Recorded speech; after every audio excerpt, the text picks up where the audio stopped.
Today, Namsan is a peaceful mountain in the center of Seoul.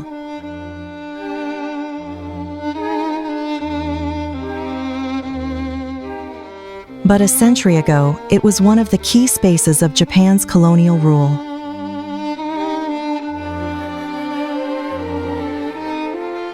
Along its slopes stood a settlement carefully designed to control Korea and reshape the city. Today, we walk along the foothills of Namsan to discover the traces that remain.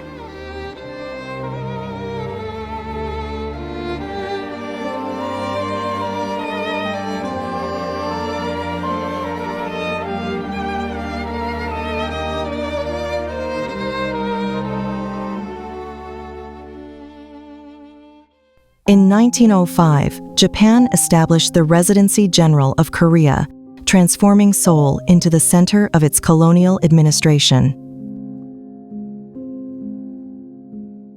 Japanese officials, police officers, soldiers, and their families moved into the city, and many of them settled along the lower slopes of Namsan. This community was planned separately from Korean neighborhoods, and modern infrastructure, such as electricity, water systems, and paved roads, was supplied to Japanese areas first.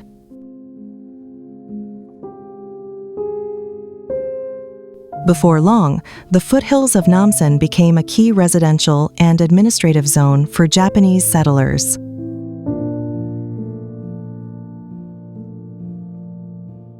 In the early 1910s, Japan developed the area around Namsan into one of the first modern parks in colonial Seoul, naming it Hanyang Park.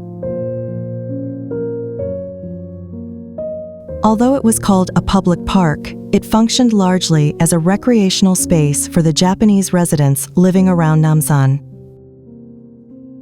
Koreans were not officially banned from entering, but in practice their access was limited, and the park's layout and use were clearly centered on the Japanese community.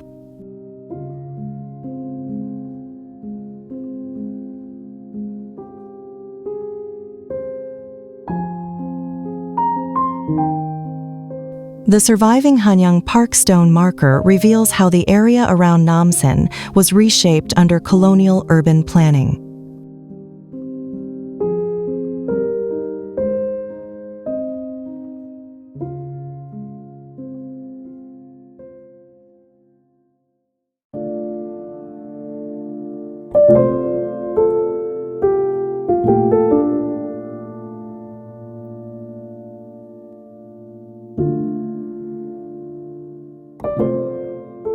In 1925, Japan built the Chosun Jingu on Namsan. Dedicated to the Japanese emperor and Shinto deities, it quickly became one of the most important symbols of Japanese rule in Korea. A long path lined with stone lanterns led up to the Jingu. Through schools and workplaces, Koreans were required to participate in Shinto rituals.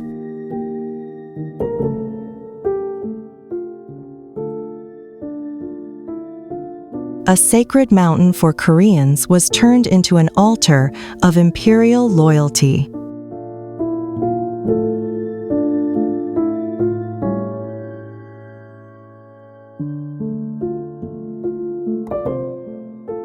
Other Jingus appeared across the foothills as well.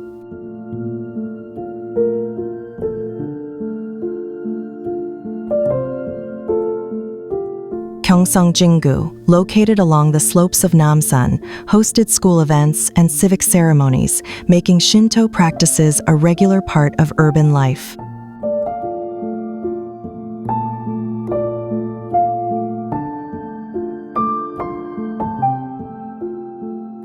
Nearby stood Nogi Jingu, dedicated to General Nogi Marisuke.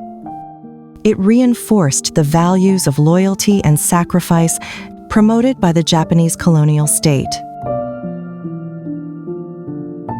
Together, these Jingus shaped the spiritual atmosphere of the Japanese settlement on Namsan.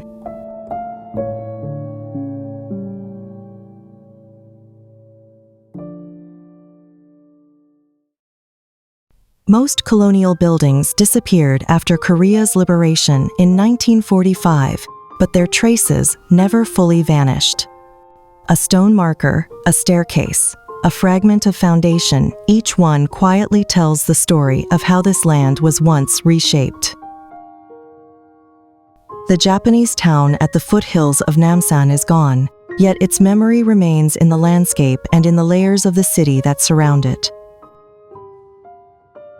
Walking these slopes today reveals how the past still echoes through the heart of modern Seoul.